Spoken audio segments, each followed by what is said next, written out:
was postponed. Donald Trump didn't take the stage. Other reports say it was flat out canceled.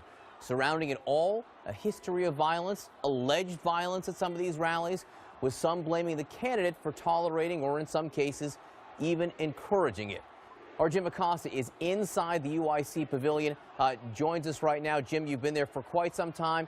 It looks like it's emptied out behind you, but tell me what's happening now and how we got to this point. Yeah, Jen, I can tell you right now that the situation has gotten under control, which is the good news. Chicago police came in by the droves here in the last 15, 20 minutes and started to clear this crowd out of here.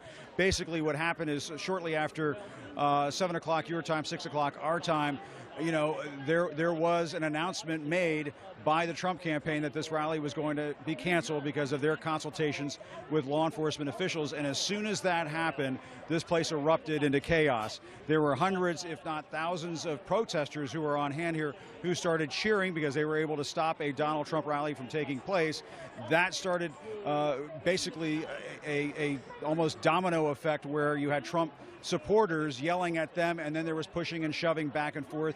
Police at the beginning, they just weren't in the proper numbers to break up all of this. The private security, the arena security were here. They just weren't in sufficient numbers to stop all of this, and that's why it spiraled out of control. It took a good 15 to 20 minutes before things got under control. We saw pockets of different scuffles breaking out throughout this arena, and then slowly but surely you saw Chicago police officers filing in, going down the staircase onto the arena floor here, separating these fights, and then pulling these protesters and supporters out of this arena.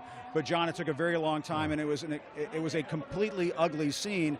And as you were just mentioning, you know, it's been building up to something like this. We could all feel it. You know, we who covered the Trump campaign on a daily basis, you know, you would see a scuffle here, a scuffle there. You know, there have been some recent rallies where you'd see a couple of dozen protesters in the stands. Those folks might lock arms, and it might be difficult for law enforcement or security to get them out of here. But what we saw tonight as it was building up to this, John, I saw a whole section of protesters, several hundred protesters just behind me right here. That is why you started to have this volatile mix, because it was just impossible for the security here to get those people out of here. Now, I understand outside of the arena right now, you still have some protests going on. You might even have some back and forth going on with police. But inside this arena right now, John, I can tell you things are much calmer. It is a dramatically different scene than what we saw break out here about 45 minutes ago, John. Jim, stand by. Let me read